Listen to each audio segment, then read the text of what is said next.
Hello, family and fellow genealogists. I want to talk with you about two things today: the African arrival to New York and the connection between Southeast Asia and Africa. And in my book, Three Brothers, 1626, we will go into more on both of those topics. Now, we know that the year 1619 and its historical importance and impact on the world. We know about 1619 and the value of that year.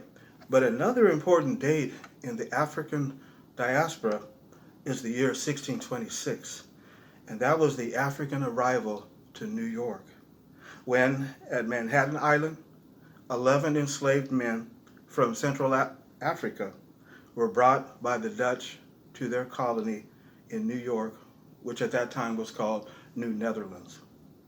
Thousands of enslaved Africans were imported from Africa and the West Indies into New York.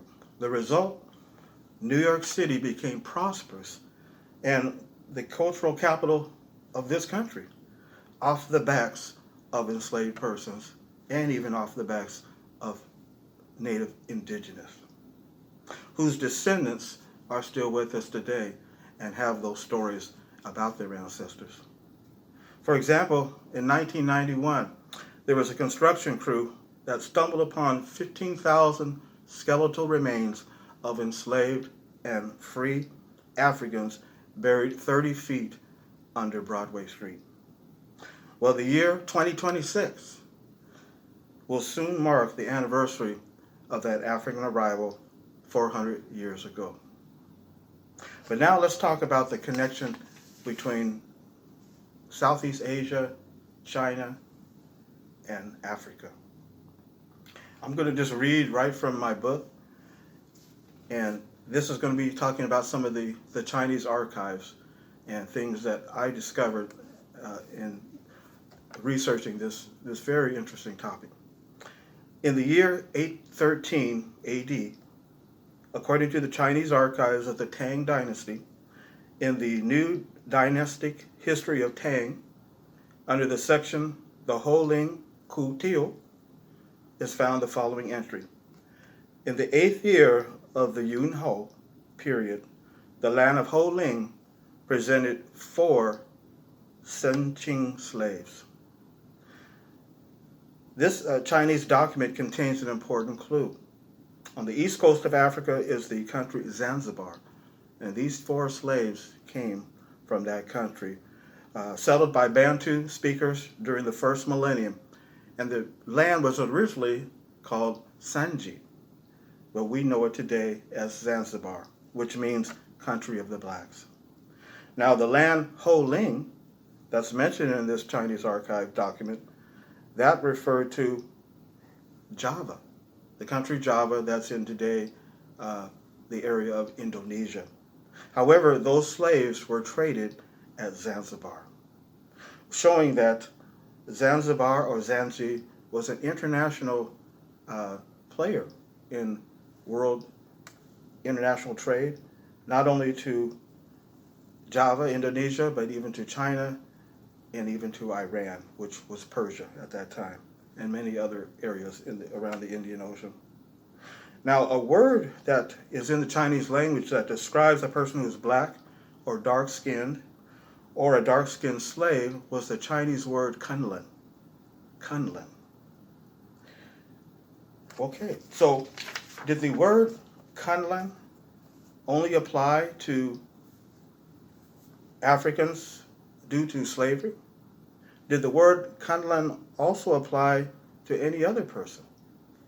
Did it only apply to Africans? In other words, was the presence of Africans in Southeast Asia and in China only because of slavery? Or was there any other reason that we could find out? Well, let's continue on in the Chinese archives in the Lin Yi Ku Chuan, which means the topography of the land of Lin Yi, contained in Book 197 of the Qiu Teng Chu, in the year 945, says this: the people living in the south of Lin Yi have woolly hair and black skin and are commonly known as Kundalin. It continues. Chenla is situated to the northwest of Linyi. It was formerly a dependency of Funan. Its inhabitants belonged to the race of Kundalin. Well, the land of Linyi was Vietnam, and the land of Chinla referred to the Khmer Empire, which we know later broke up into Vietnam, Cambodia, and parts of Laos and Thailand. In the year 2005, China conducted a DNA test, and this was conducted by a DNA specialist named Jin Li. And the testing was done at the National Human Genome Center in Shanghai, and he's also the professor there, as well as the professor at the Institute of Genetics of Funan University. Now, Professor Li said that the study was to try and confirm that the Chinese had evolved from the Chinese Homo erectus, independently of all humans, and that 12,000 DNA samples that they took from over 165 different ethnic groups would prove this. But guess what? Instead, the testing revealed that not even one single person could be considered as a descendant of Homo erectus. Why? Because everyone's DNA that was tested matched African ethnic groups. So yes, this test in 2005, conducted by DNA specialist Jin Li, proved that the Chinese ancestors were African. Now, this test in 2005 has a direct correlation also to the native indigenous in the Americas and the Caribbean. So we have the African migration going into Southeast Asia and China, and then we have the migration from Asians coming over to the Americas and the Caribbean and forming our native indigenous thousands of years ago. A direct correlation. In my book, Three Brothers, 1626, we'll go more in depth in those two topics, as well as what will happen very soon to the world system. So friends, thank you for sharing this. I'll be bringing out another YouTube video later that will go more into depth into this. Thank you. Thanks for listening, and take care. Be safe.